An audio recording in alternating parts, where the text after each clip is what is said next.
Hey friends, welcome back to OG Universe. Today we're taking a look at an older figure. This guy came out back in probably summer of 2022. What we got here is Mcfarlane Toys DC Multiverse Green Lantern Kyle Rayner from the Blackest Night Atrocitus Build-A-Wave figure. That is a mouthful, and that name Atrocitus, it can be a tongue twister, but this figure here is something I've been really happy that we have in the collection here. The Kyle Rayner Green Lantern is kind of like my Green Lantern growing up, reading comics. I really enjoyed this version. Hal was going bonkers, killing off all the Green Lanterns Corps, getting all their power rings. Sinestro was even charged with taking him down. He couldn't take him down. He broke his neck. It was shocking stuff when I was reading as a kid. But this figure here was the one guy, Kyle Rayner, that new Green Lantern, one of the last Green Lanterns in the universe to take on Hal Jordan, who became Parallax. And man, worthy introduction to such an awesome looking character and figure.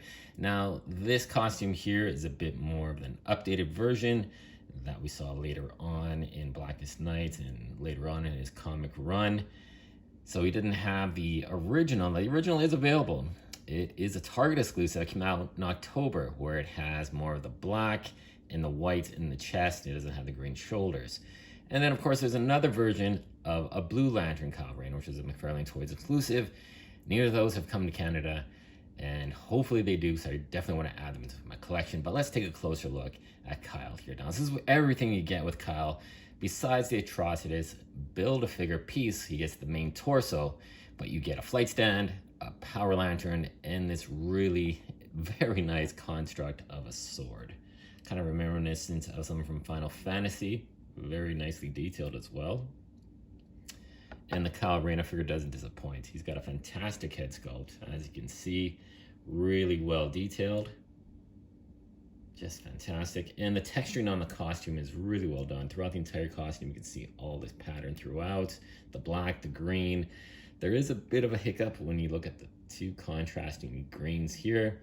The one on the bottom, because it's being painted over black, does come out a little darker than the top. And one other thing I didn't like about this figure is his ankle joints. It's a different color. As you can see, it's kind of like a green, a darker green, a light green, kind of a mess there. But overall, the figure is really well done. There's the power lantern. But for overall, you can't go wrong with this figure. It's a fantastic representation. And for articulation, he does have a pretty decent neck joint. He's got some attitude there. Not too bad.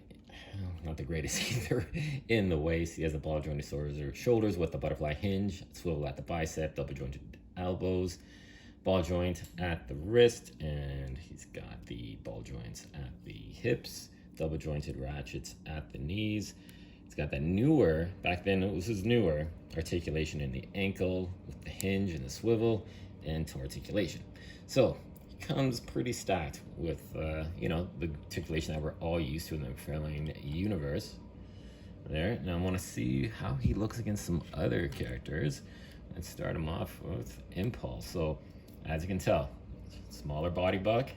This is the John Kent body buck that's being used for a lot of the teenage characters and the Titans characters. And this Green Lantern does have a better build, a little bigger as well. So he's not as young as Bart Allen here. And another character that's kind of associated with Green Lantern, yeah, is Green Arrow. Much bigger body buck. Of course, this is from the Injustice video game. A really fine character, beautiful rendition of Green Lantern, and they look quite good together as well. And then I want to show one other character here that we'll see how he scales. So this is Atrocitus. This is the big bad from the wave. This is the build figure. Look, I can't even get him into my screen. He is gigantic. Let's see if I can, there we go. He is extremely big. And for a Build-A-Figure, this is what I want. I want a giant figure. A lot of rumblings with Solomon Grundy. That came out was way too small. I think he could have been a bit bigger for sure, but this is fantastic. The scaling's awesome. And we're gonna take a detailed look at the rest of the figures of this wave, and especially this Build-A-Figure. So there you go, guys.